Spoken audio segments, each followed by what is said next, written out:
Hello friends, welcome to Ramnath கூரக்கடை kitchen. இன்னைக்கு நம்ம பார்க்க போகிற ரெசிபி பார்த்தீங்கன்னா சுவையான தக்காளி பிரியாணி எப்படி செய்கிறதாங்க பார்க்க போகிறோம்.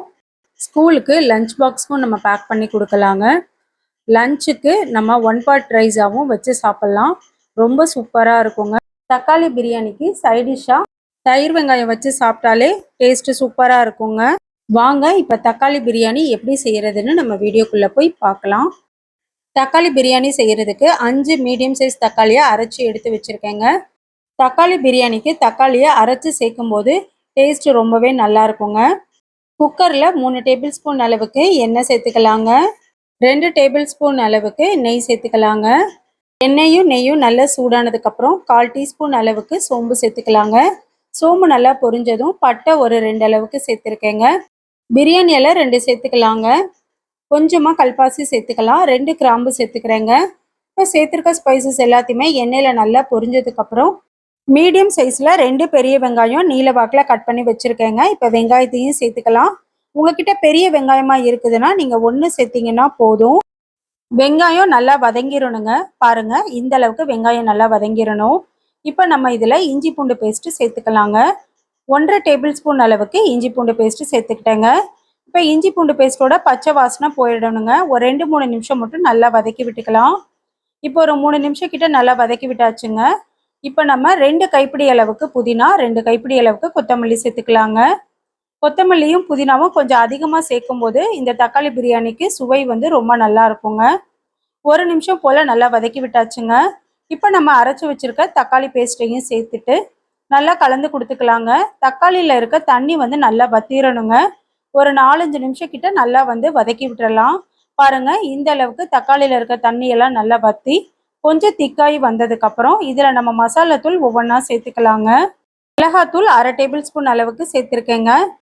உங்களுக்கு காரம் இதை விட கம்மியாக வேணும்னா நீங்கள் 1/4 டேபிள் ஸ்பூன் அளவுக்கு கூட சேர்த்துக்கலாங்க.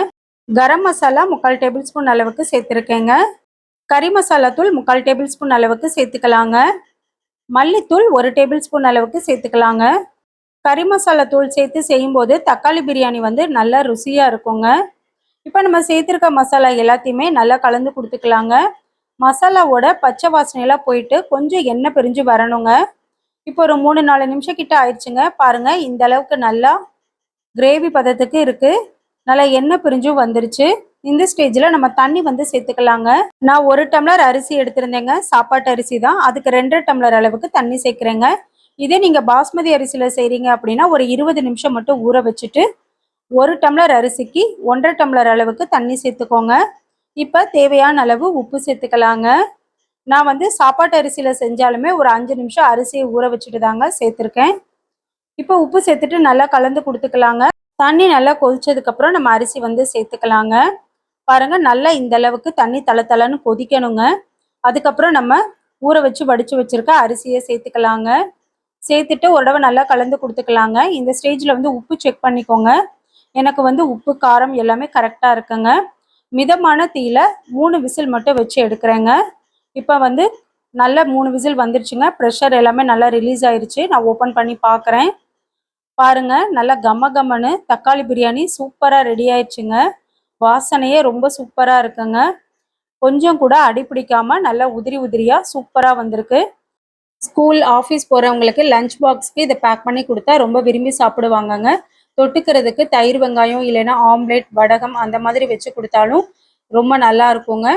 இந்த தக்காளி பிரியாணி செய்கிறதுக்கு பார்த்தீங்கன்னா 10 நிமிஷமே ரொம்ப அதிகங்க. ரொம்ப சிம்பிள் அண்ட் டேஸ்டியான இந்த தக்காளி பிரியாணி ரெசிபியை நீங்களும் செஞ்சு பாருங்கள். செஞ்சு பார்த்துட்டு எப்படி இருந்ததுன்னு உங்கள் கமெண்ட்ஸை எனக்கு சொல்லுங்கள். நீங்கள் இப்போ தான் நம்ம சேனலை ஃபர்ஸ்ட் டைம் பார்க்குறீங்கன்னா ராம்நாத் கூரக்கடை கிச்சனை சப்ஸ்கிரைப் பண்ணிக்கோங்க. பக்கத்தில் இருக்க பெல் ஐக்கானை கிளிக் பண்ணிவிட்டு ஆல் என்ற ஆப்ஷனை டிக் பண்ணிக்கோங்க. அப்போ தான் நான் போடுற புது ரெசிபிஸ் நோட்டிஃபிகேஷனில் உங்களுக்கு உடனுக்குடனே வரும். இந்த வீடியோ உங்களுக்கு பிடிச்சிருந்ததுன்னா லைக் பண்ணுங்கள். உங்கள் ஃப்ரெண்ட்ஸ் அண்ட் ரிலேட்டிவ் ஃபேமிலிக்கும் ஷேர் பண்ணுங்கள். இனி நான் வேறு ஒரு இன்ட்ரெஸ்டிங்கான ரெசிபியில் உங்களை பார்க்குறேங்க. தேங்க்ஸ் ஃபார் வாட்சிங்.